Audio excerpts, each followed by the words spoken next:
மாண்பு உறுப்பினர் திரு ஆ குட்டி என்கிற சுதாகர்.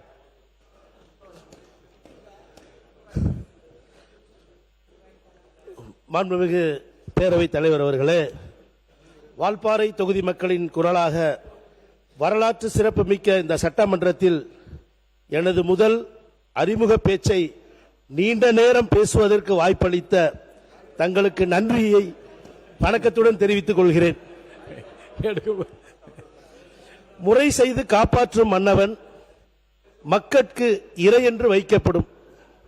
நீதி நெறியுடன் அரசு நடத்தி மக்களை காப்பாற்றும் ஆட்சியாளன் தான் மக்களுக்கான தலைவன் என ஐயன் வள்ளுவர் கூறியுள்ளார். மாண்புமிகு பேரவைத் தலைவர் அவர்களே, வெண்தாண்டி வேந்தர் தந்தை பெரியார், பேரறிஞர் அண்ணா அவர்களை வணங்குகிறேன்.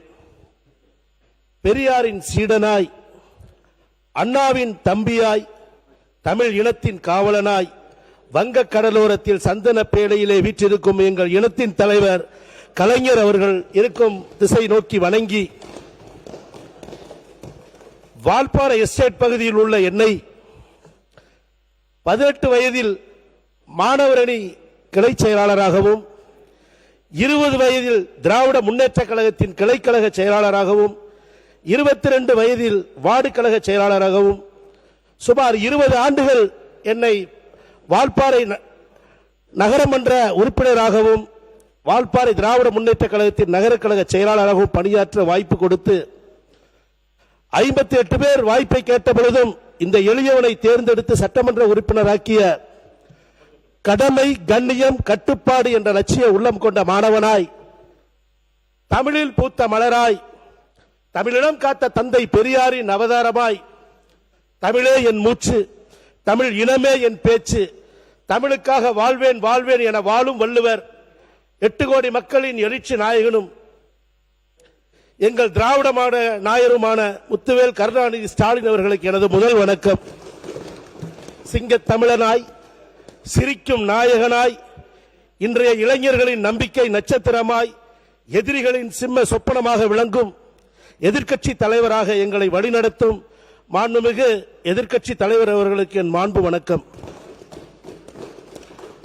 மாண்புமிகு எதிர்க்கட்சி துணைத் தலைவர், மரியாதைக்குரிய மேலாள் அமைச்சர் அருமை ஐயா நேரு அவர்களுக்கும், எங்களுக்கெல்லாம் நல்ல முறையில் பாடம் எடுக்கும் கொறடா முன்னாள் அமைச்சர் மரியாதைக்குரிய மாண்புமிகு ஐயா ஏவாவேலு அவர்களுக்கும், முன்னாள் அமைச்சர் பெருமக்களுக்கும், அனைத்து சட்டமன்ற உறுப்பினர்களுக்கும், மாண்புமிகு முதலமைச்சர் அவர்களுக்கும், அமைச்சர் பெருமக்களுக்கும் என் வால்பாறை மக்களின் சார்பாக வணக்கத்தை தெரிவித்துக் கொள்கிறேன்.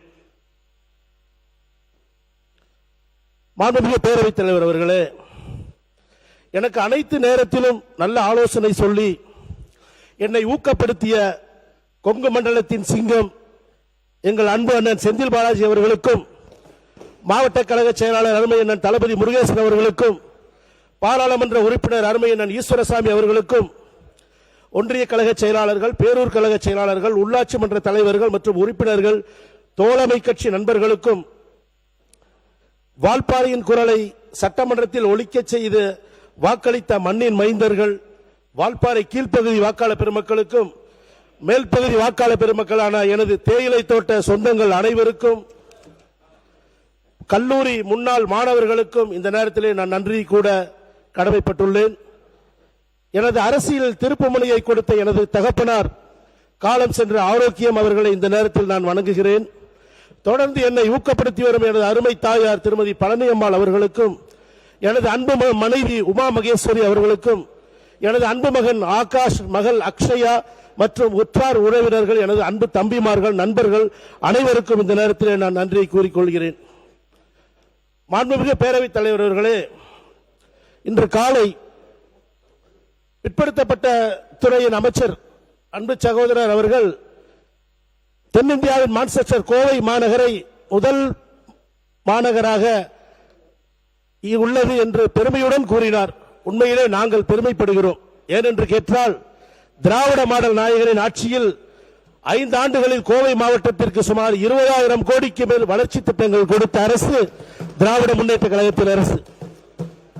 அன்றைய பொறுப்பமைச்சராக இருந்த அருமை அண்ணன் செந்தில் பாலாஜி அவர்கள் கேட்டுக் கொண்டதற்கும், மாவட்ட கழக செயலாளர்கள் கேட்டுக்கொண்டதற்கு இணங்க செம்மொழி பூங்கா, பெரியார் நூலகம், தங்க நகை பூங்கா, ஹாக்கி மைதானம், ஜிடி நாயுடு மேம்பாலம், மேற்கு புறவழிச்சாலை, ஐடி பார்க் போன்ற திட்டங்கள் எல்லாம் திராவிட மாடல் ஆட்சி நாயகத்தில் நடைபெற்றது. அது மட்டுமல்ல, விமான நிலைய விரிவாக்கத்திற்கு சுமார் 1500 கோடி ரூபாய் நிதி அளித்தது திராவிட மாடல் ஆட்சி. மாண்புமிகு பேரவைத் தலைவர் அவர்களே, மலைகளின் இளவரசியாக 7வது சொர்க்கமாக திகழும் வால்பாறை நகரில் திராவிட முன்னேற்ற கழகத்தின் ஆட்சியில் மகளிர் விடியல் பயண திட்டம் கொண்டு வரப்பட்டது. நீங்கள் கேட்பீர்கள், ஏன் எல்லா பகுதிக்கும் வந்ததுதானே, புதிதா என்ன கூறுகிறாய் என்று. அப்படி அல்ல. வால்பாறை பகுதி அனைத்தும் மப்சல் ரூட்டுகளாக இருந்தது. டவுன் பஸ்ஸுக்கு மட்டும்தான் இலவச நம்ம விடியல் திட்டம் கொண்டு வந்தோம். ஆனால் மாண்புமிகு அமைச்சர் செந்தில் பாலாஜியோடு அவரோடு நாங்கள் எடுத்து சொல்லி அருமை அண்ணன் போக்குவரத்துறை அமைச்சர் சிவசங்கரிடம் எங்களை அழைத்து சென்று என்பது மாண்புமிகு தமிழக முதல்வர் அவர்கள் நேரடியாக அவர் இல்லத்திற்கே சென்று வால்பாறை மற்றும் ஊட்டி பகுதியில் ஸ்பெஷல் ஜியோ போட்டு அந்த மப்சல் ரூட்டை விடியல் பயண திட்டமாக கொடுத்த அரசு திராவிட மாடல் அரசு. அது மட்டுமல்ல, வால்பாறையில் இருந்து சேலம் பகுதிக்கு நேரடியாக பேருந்து வசதி இயக்கி கொடுத்தார்கள். இன்று நான் ஒரு கோரிக்கையாக போக்குவரத்து அமைச்சர் அவர்களுக்கு அன்பான கோரிக்கையை வைக்கிறேன். வால்பாறை பகுதியில் இருந்து மதுரை மற்றும் திருச்சி பகுதிக்கு, ஏன்னா வெளியூர்ல இருந்து மக்கள் தான் அங்க பஞ்சம் பிழைக்கு வந்து 3-4 தலைமுறையா இருக்கிறாங்க. அவர்கள் வெளியூர் செல்வதற்கு மதுரை மற்றும் திருச்சி பகுதிக்கு நீங்கள் பேருந்து வசதி நேரடியாக கொடுக்க வேண்டும் என்று இந்த நேரத்தில் நான் அன்புடன் கேட்டுக்கொள்கிறேன்.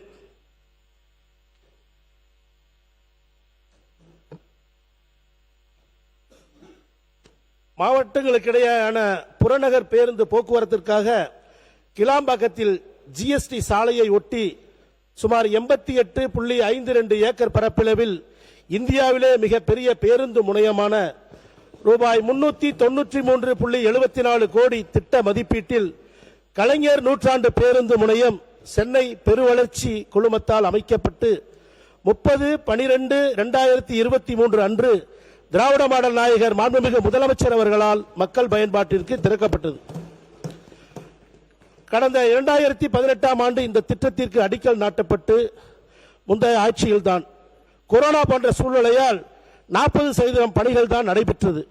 எஞ்சியுள்ள 60% பணிகளோடு சேர்த்து புதிய பணிகளான மழைநீர் கால்வாய், பொழுதுபோக்கு அம்சங்களுடன் காலநிலை பூங்கா அமைத்து கிளாம்பாக்கம் ரயில் நிலையத்திற்கு ரூபாய் 20 கோடி வழங்கியது. கிளாம்பாக்கம் ரயில் நிலையம் செல்வதற்கு நடைமேடை அமைப்பது உட்பட 26 பணிகள் போக்குவரத்து பயணிகளுக்காக வசதிக்காக சுமார் 200 கோடி ரூபாய் நீங்கள் அறிவித்த திட்டம் 393 கோடி செலவில் விமான நிலையத்துக்கு நிகராக அனைவரும் வியந்து பார்க்கும் வண்ணமாக கலைஞர் நூற்றாண்டு பேருந்து நிலையம் மக்களுக்காக அளிக்கப்பட்டது திராவிட மாடல் ஆட்சி தலைவராக எங்கள் முதலமைச்சர் அவர்.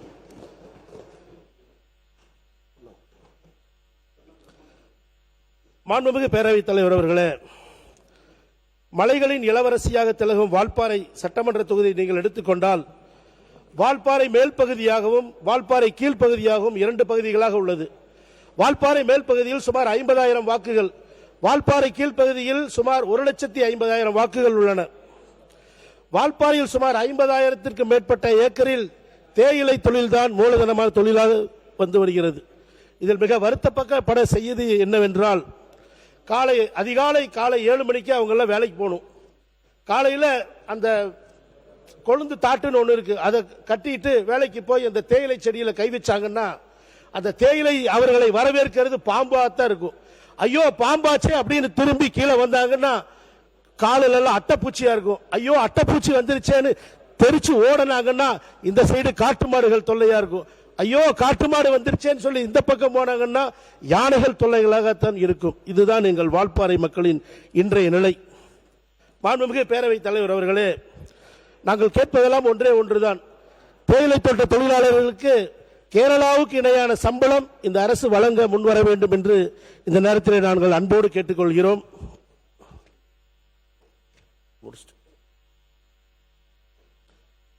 மாண்புமிகு பேரவைத் தலைவர் அவர்களே, 2006ஆம் ஆண்டு மாண்புமிகு தன்மான தலைவர் கலைஞர் அவர்களின் பொற்கால ஆட்சியில் வால்பாறை பகுதி மக்கள் 12 வகுப்பு படித்து முடித்துவிட்டு என்ன செய்வது என்று தெரியாமல் திக்கி திசையாடி திரிகின்ற வேளையிலே ஏழை மாணவர்கள் உயர்கல்வி பெற வேண்டும், தேயிலை தோட்ட தொழிலாளியின் மகன் இனி தேயிலை தோட்ட தொழிலாளியாக இருக்கக்கூடாது என்ற உயர்ந்த உள்ளத்துடன் அன்று எங்களுக்காக ஒரு கல்லூரி கொடுத்தார்.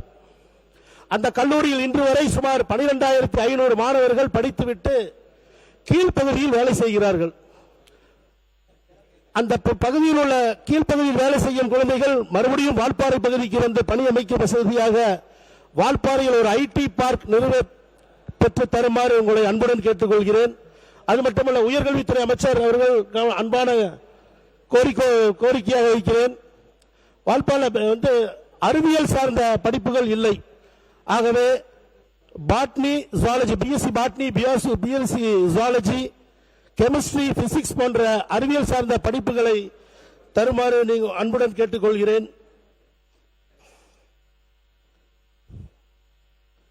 திராவிட முன்னேற்ற கழகத்தின் ஆட்சியில் தேயிலை தோட்ட தொழிலாளர்கள் வெளியூர் சென்று வந்து பேருந்துகளை விட்டுவிட்டால் வால்பாறையிலே தங்கி அவர்கள் மறுநாள் எஸ்டேட் பகுதிக்கு வேலை செய்யும் விதமாக கழக ஆட்சியில் சுமார் 2,50,00,000 ரூபாய் செலவில் சிங்காரவேலர் இல்லம் அமைத்துக் கொடுத்தது திராவிட முன்னேற்ற கழகத்தின் அரசு. கடந்த திராவிட மாடல் ஆட்சியில் வால்பாறை மக்களுக்கு 12,27,00,000 ரூபாய் மதிப்பீட்டில் 80 குடும்பங்களுக்கு அடுக்குமாடி வீடு குடியிருப்பு கட்டி கொடுத்தது திராவிட முன்னேற்ற கழகத்தின் அரசு. மாண்புமிகு பேரவைத் தலைவர் அவர்களே, வால்பாறை வனத்துறை சார்ந்த பகுதி, தேயிலை தோட்ட தொழில்கள் தான் மிகவும் அதிகமாக இருக்கிறது. அந்த தேயிலை தோட்டத்தில் பணிபுரியும் தொழிலாளர் நலன் கருதி அன்று திராவிட மாடல் அரசு புது அரசு மருத்துவமனை சுமார் 9,50,000 மதிப்பீட்டில் கட்டப்பட்டுள்ளது. மாண்புமிகு மருத்துவத்துறை அமைச்சரின் அன்பான கவனத்திற்கு, மருத்துவமனைக்கு தேவையான அதிநவீன மருத்துவ சாதனங்கள் நீங்கள் கொடுத்து உதவும். ஏன்னு கேட்டோம்னா, ஐயா தயவுசெய்து மணி அடிக்காதீங்க, எனக்கு சாமி வந்துடும். சட்டமணிக்கு சொல்லிருங்க, நிறுத்திங்கன்னு சொல்லுங்க. பெல் அடிச்சா எனக்கு சாமி வந்துடும். உண்மை சொன்ன பாருங்க, இப்பவே ஒரு மாதிரி இருக்கு. பண்ணுங்க நீங்க.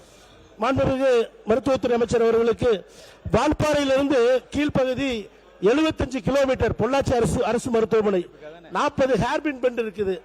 அது வந்து எங்களுக்கு ரொம்ப கிரிட்டிக்கல். 3 மணி நேரம் ஒரு பேஷண்ட் கீழே வரணும்னா 3 மணி நேரம் ஆகும். வால்பாறையிலே கொஞ்சம் அதிநவீன கருவிகள், அப்புறம் வந்து ஆர்த்தோ டாக்டர் வேணும் எங்களுக்கு. அது மாதிரி சைல்டு டாக்டர் ரொம்ப இம்பார்ட்டன்ட். அதை தயவுசெய்து நீங்கள் கொடுப்பீர்கள் என்று அன்புடன் தெரிவித்துக் கொள்கிறேன்.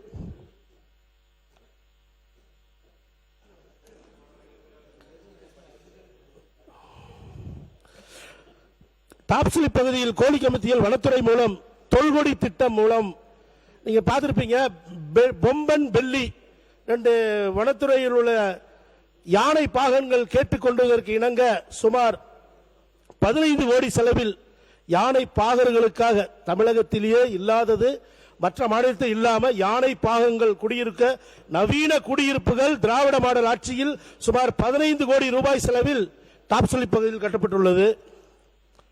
மலைவாழ் மக்களுக்கு அரசின் சார்பாக முறையாக பட்டா வழங்கி அமைத்துக் கொடுத்தது திராவிட முன்னேற்ற கழகம். பல்நோக்கு சிறுதானிய மற்றும் மலைப்பயிர்கள் விற்கும் இடமாக அவர்களுக்கு அனைத்து வசதிகளும் செய்து கொடுக்கப்பட்டுள்ளது. உயர்கல்வி படிக்க வசதியான அனைத்து நலன்களும் திராவிட முன்னேற்ற கழகத்தின் அரசு செய்து கொடுத்துள்ளது. குறிப்பா இது முக்கியமான விஷயம், வால்பாறை பகுதி பூராம எஸ்டேட் பகுதி. மாண்புமிகு பேரவைத் தலைவர்களே கொஞ்சம் பாருங்க, உங்களை பார்க்கிறேன். வால்பாறை எல்லாமே எஸ்டேட் பகுதிங்க. எல்லா கடந்த 20 ஆண்டுகளுக்கு முன்பு நம்ம பார்த்தோம்னா சாலைகளே இருக்காது. நீங்க டூரிஸ்ட் வந்தவங்களுக்கு தெரியும், சாலைகளே இல்லாது. கடந்த ஆட்சியில சுமார் 40 கோடி மதிப்பீட்டில் நகராட்சி மூலம் அனைத்து சாலைகளையும் தார் சாலைகளாக மாற்றி அமைத்து கொடுத்தது திராவிட முன்னேற்ற கழகத்தின் அரசு. அது இல்லாமல் கீழ்ப்பகுதி கம்மாள கூட்டு குடிநீர் திட்டம் ரூபாய் 6 கோடி செலவில் செயல்படுத்தப்பட்டது. அங்கலக்குறிச்சி ஊராட்சியில் 2 கோடியே 85 லட்சம் செலவில் திட்டங்கள் வகுத்து கொடுத்த அரசு திராவிட மாடல் அரசு. வால்பாறை எம்ஜிஆர் நகர், முடிஸ், சோழையார் ஆகிய இடங்களில் 1 கோடியே 12 லட்சம் செலவில் குடியிருப்புகள் கட்டி கொடுக்கப்பட்டுள்ளன. பழங்குடியின மக்கள் நலன் கருதி ஆனமலை பகுதியில் சேத்துமடையில் உள்ள சர்க்கார்பதி வரை சுமார் 3.5 கோடி செலவில் பழங்குடியின மக்களுக்காக புதிதாக சாலை போட்டு கொடுக்கப்பட்டுள்ளது.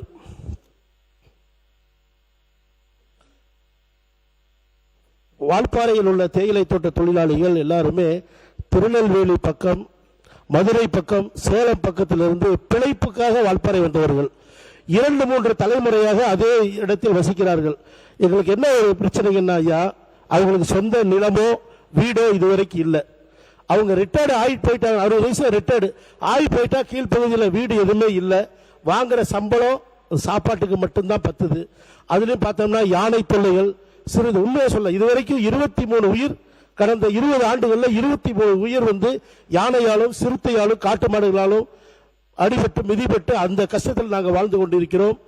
நாங்கள் கேட்பதெல்லாம் இந்த அரசு ஒரு 3 சென்ட் இடம் கொடுத்து அந்த பகுதி மக்களுக்கு வாழ்வாதாரத்தை தயவு கூர்ந்து பெருக்கி தருவீர்களா என்ற கேள்வியை இந்த நேரத்தில் வைத்துக் கொள்ள கடமைப்பட்டுள்ளேன். அப்புறம் பார்த்தோம்னா ஆனமலை பகுதி கீழ்ப்பகுதியில் ஐயா ஐயா நன்றி சொல்லுங்க. வாங்க, அடிச்ச போடுவாங்க ஐயா. இல்ல நிறைய வாய்ப்பு இருக்கு. மக்கள் அடிச்ச போடுவாங்க. நீ வரக்கூடாது, எல்லாம் சொல்லலைன்னா நீ வரக்கூடாதுட்டாங்க.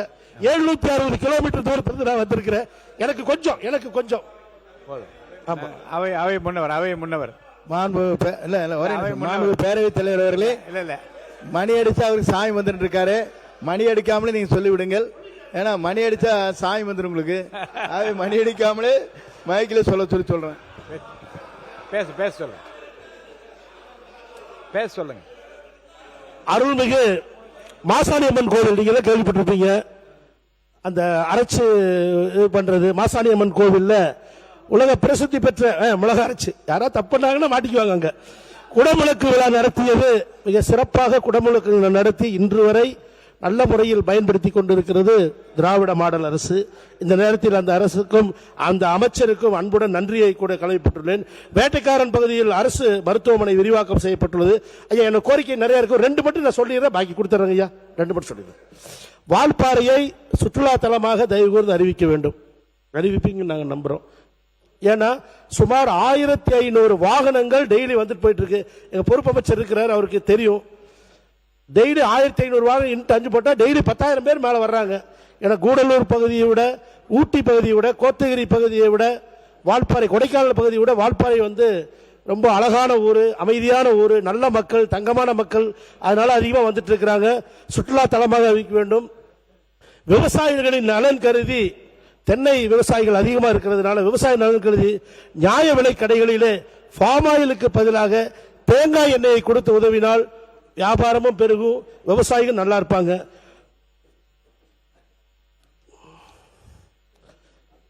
வால்பாறை பகுதியில் உள்ள 40 எஸ்டேட்ல டவர், செல்போன் டவரே இல்லைங்க ஐயா. ஒரு யானையே வந்தாலுமே யானை வந்துருச்சுன்னு ஒரு ஃபாரஸ்ட் சொல்றதுக்குள்ள டவர் வசதி இல்லை. ஐடி அமைச்சர் கேட்டு அதை உடனடியாக செய்து கொடுக்க வேண்டும் என்று அன்புடன் கேட்டுக்கொள்கிறேன். ஆனைமலை பகுதியில் ஒரு அரசு கலை மற்றும் அறிவியல் கல்லூரி அமைத்து தர வேண்டும். வால்பாறையில் டவர் இல்லாதனால எம்எல்ஏவான உண்மை டவர் இருந்தா இன்ஸ்டாகிராம் பேஸ்புக் வந்திருக்கும். எங்க மக்கள் என்னைய விட மாட்டாங்க. மண்முக பேரவைத் தலைவர் அவர்களே, ஆனைமலை பகுதியில் உள்ள மாசாணி அம்மன் கோவில் சுற்றுலா தலமாக, டாப்ஸ்லி போன்ற பகுதி சுற்றுலா தலமாக உள்ளதால் ரயில்வே கிராசிங் இருக்குங்க. ஒரு மேம்பாலம் ஒன்று போட்டு கொடுத்தோம்னா அந்த சுற்றுலா தலத்துக்கு டிராபிக் இல்லாம எங்க மக்கள்லாம் போயிடுவாங்க. வால்பாறை பகுதி பொறுப்பைத்துறை ஆய்வு மாளிகை பழைய கால கட்டடமா இருக்குது. அந்த கட்டடத்தை புதுப்பித்து தருமாறு அன்புடன் கேட்டுக்கொள்கிறேன். மீதி உள்ளதெல்லாம் படிப்பதாக நினைத்து நன்றி சொல்லுங்க. இந்த நல்ல வாய்ப்பை கொடுத்த பேரவைத் தலைவர் அவர்களுக்கும், என்னை இந்த இடத்திலே அமர்த்திய வால்பாறை அனைத்து மக்களுக்கும், மாண்புமிகு கழகத்தின் தலைவர் 8 கோடி மக்களின் எழுச்சி நாயகன் தளபதியார் அவர்களுக்கும் நன்றி கூறி இப்பொழுது விடைபெறுகிறேன். நன்றி, வணக்கம். சம்பத்குமார்.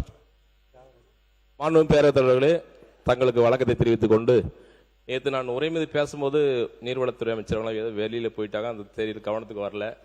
ஒரு கோரிக்கை மட்டும் சொல்லிக்கிறேன். இல்ல வெளியிலாம் போல, அவையில் அருளிலிருந்து எல்லாத்தையும் பார்த்து பதில் சொன்னாங்க. நீ பாத்தீங்க, நேற்று கேட்ட கேள்விக்கெல்லாம் நீர்வளத்துறை அமைச்சர் நீங்க பதில கொண்டாந்து எல்லாத்தையும் அவையிலே படித்து விட்டுருக்காரு. சொல்லுங்க. இந்த மாம்பட்டி குமரன் அணைக்கட்டு நம்ம கொள்கை விளக்கு குறிப்பு புத்தகத்தில் இடம்பெறவில்லை, அதனுடைய கவனத்துக்கு கொண்டு வர. தீர்த்தமலை கோயில் மேல போற ரோடுக்கு தார் சாலையா ஒன்னு விஞ்சி கேட்டிருக்கிறேன். அப்படி இல்லைன்னா தார் சாலையை கொடுக்க கேட்டுக்கிறேன். மருத்துவத்துறை அமைச்சருக்கு மொரப்பூர் கம்பைநல்லூர் மாண்புமிகு அமைச்சர்கள் மொரப்பூர் கம்பைநல்லூர் பிஹெச் மேம்படுத்தப்பட்ட ஆரம்ப சுகாதார நிலையம் கம்பைநல்லூர் 24 மணி நேரமும் செயல்படுறதுக்கு தாங்கள் பரிசீலிக்க வேண்டும். மொரப்பூருக்கு அடிப்படை வசதி இல்லை பிஹெச்சுக்கு. அதுக்கு தயவுக்கு அந்த திட்டத்தை செயல்படுத்தும் அன்போடு கேட்டுக்கொள்கிறேன். தியாகராஜன் தியாகராஜன் எங்க மாண்புமிகு பேரவைத் தலைவர் அவர்களே, செங்கல்பட்டு தொகுதி மறைமலை நகர் கீழக்கரணை பகுதியில் போர்டு நிறுவனம் இயங்கி வந்தது. அங்கு இருக்கும் மக்கள் போர்டு நிறுவனத்திற்கு இடம் தந்தது போக மீத இடம் சிஎம்டி வசம் இருக்கிறது. சென்ற வாரம் அதிகாரிகள் நில அளவை செய்ய வந்ததாக அப்பகுதி மக்கள் என்னிடம் தெரிவித்தனர். அதை நிறுத்தி அந்த பகுதியில் வாழும் மக்களுக்கே அந்த இடத்தை வழங்க வேண்டும் என்று கேட்டுக்கொள்கின்றேன். அது மட்டுமல்ல, கீரப்பாக்கம் ஊராட்சி கீரப்பாக்கம் முருகமங்கம் பகுதியில் ஹவுசிங் போர்டு மக்களுக்கு குடிநீர் வசதியும் அத்தியாவசிய வசதிகளும் வழங்க கோரிக்கை வைக்கின்றேன். அது மட்டுமல்ல, நந்திவரம் கூடாஞ்சேரியில் உள்ள ஆரம்ப சுகாதார நிலையத்திற்கு போதுமான மருத்துவர்களும் நர்சுகளும் இல்லை. அதை அமைச்சரிடம் கோரிக்கையாக வைக்கப்படுகிறது. நன்றி. ரேவந்த் சரண். மாண்புமிகு பேரவைத் தலைவர்களே, எனது மதுராவாய் சட்டமன்ற உட்பட்ட ஐயப்பாக்க ஊராட்சியில் ஹவுசிங் போர்டு 952 வீடுகள் உள்ளது. அங்க இந்த சில்டிங் மிஷின் சரியா ஒர்க் பண்ணாதனால இந்த எஸ்டிபி மிஷின் அடப்பு ஏற்பட்டு டிரைனேஜ் இஷ்யூ டெய்லியும் இருக்கு. அதனால உடனடியாக துறை அமைச்சரிடம் அந்த டிரைனேஜ் இஷ்யூ சரி பண்ணி கோரி தாங்க அன்போடு கேட்டுக்கொள்கிறேன். அது மட்டும் இல்ல, இந்த நேபாள் துயர சம்பவத்தில் என்னோட மதுரவாயில் சட்டமன்ற தொகுதியில் உட்பட்ட நொலம்பூர் பகுதியில் மூர்த்தி பத்மினி 2 பேர் காணாம போயிட்டார். அதுவையும் தேடிக் கொடுக்குமாறு அன்போடு கேட்டு. அசோக் குமார்.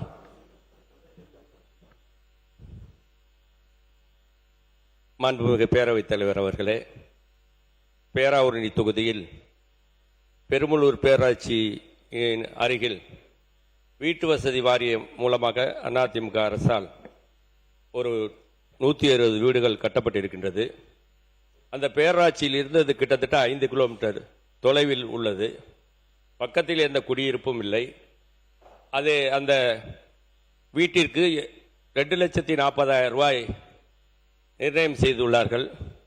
அந்த தொகையை 70,000 அந்த தொகையை குறைத்து அதில் மக்கள் தங்குவதற்கு வசதி செய்து தருமாறு துறை அமைச்சர் அவர்களை கேட்டு தங்கள் வாயிலாக கேட்டு நன்றி தெரிவித்துக் கொள்கிறேன். உறுப்பினர் MM கோபிசன் அவர்கள் மானிய கோரிக்கை விவாதத்தில் இப்போது உரையாற்றுவார்.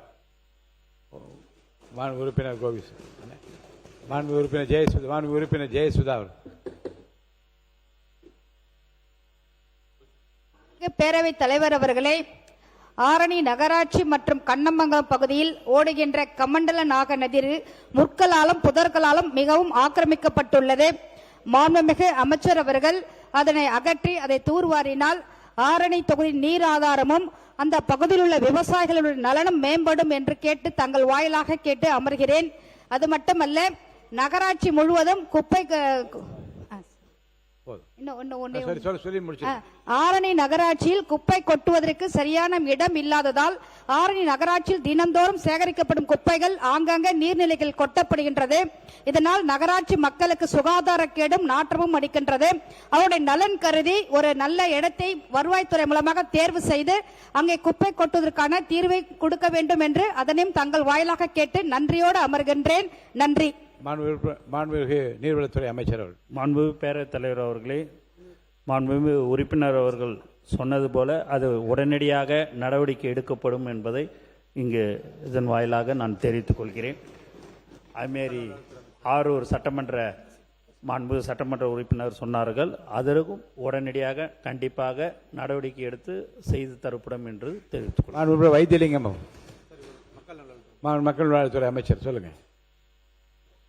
மாண்புமிகு பேரவைத் தலைவர் அவர்களே, மாண்புமிகு வால்பாறை சட்டமன்ற உறுப்பினர் தங்கள் தொகுதியில் உள்ள மருத்துவமனைக்கான கோரிக்கைகள் விடுத்திருந்தார். நம்ம மருத்துவத்துறைக்கான மானிய கோரிக்கையிலே வால்பாறை உட்பட 36 அரசு மருத்துவமனைகளுக்கு கூடுதல் மருத்துவ உபகரணங்களை வழங்கக்கூடிய நம்ம திட்டங்களை அறிவிச்சிருந்தோம். அது மட்டுமல்ல, வால்பாறை அரசு மருத்துவமனை உட்பட 10 அரசு மருத்துவமனைக்கு எக்கோ மிஷின் பொறுத்துவதற்காக ரூபாய் 4.65 கோடி நம்ம ஒதுக்கி இருக்கோம். அது மட்டும் இல்லாம வால்பாறை தொகுதிக்கு ஒரு ஒருங்கிணைந்த சித்தா ஒரு வெல்னஸ் சென்டரும் நம்ம திட்டம் கொண்டு வந்திருக்கோம். நன்றி. அப்புறம் அரூர் சட்டமன்ற உறுப்பினர் அவர்கள் விடுத்த கோரிக்கையும் ஆய்வு செய்து தேவைப்பட்டால் கண்டிப்பாக தரம் உயர்த்தப்படும் என்பதை தெரிவித்துக் கொள்கிறேன். மாண்புமிகு வைத்திலிங்கம். மாண்புமிகு பேரவைத் தலைவர் அவர்களே, மாண்புமிகு நீர்வளத்துறை அமைச்சர் அவர்களிடத்தில் அன்பான கோரிக்கை. எனது ஜெயங்கொண்ட சட்டமன்ற தொகுதியில் தாப்பூர் ஒன்றியம் குருவாடி தலைப்பில் ஒரு தடுப்பணை கட்டணும்னு நான் அமைச்சர்கிட்ட நின்று கோரிக்கை வச்சுக்கிட்டே இருக்கேன். எல்லாருக்கும் அறிவிக்கிறீங்க. எனக்கு அந்த பின்தங்கிய பகுதி அந்த மக்கள் 5000 ஏக்கர் பாசன வசதி 50 ஆண்டு கால கோரிக்கை. அது அந்த விவசாயிகளுடைய கோரிக்கை. 5000 ஏக்கர் பாசன வசதி செய்கின்ற அந்த இடம் கொள்ளிடம் தடுப்பில் குருவாடி தலைப்பில் கொள்ளிடம் ஆற்றில் அவசியம் அந்த தடுப்பணை கட்டி தருமாறு நீர்வளத்துறை அமைச்சர்களிடத்தில் ஒரு கோரிக்கை வைக்கிறேன். அதை நிறைவேற்றி தருமாறு அன்போடு கேட்டுக்கொள்கிறேன். நீர்வளத்துறை அமைச்சர். மாண்புமிகு பேரவைத் தலைவர் அவர்களே, மாண்புமிகு உறுப்பினர் அவர்கள் சொன்னார் ரொம்ப நாள் கோரிக்கை அப்படின்ட்டு.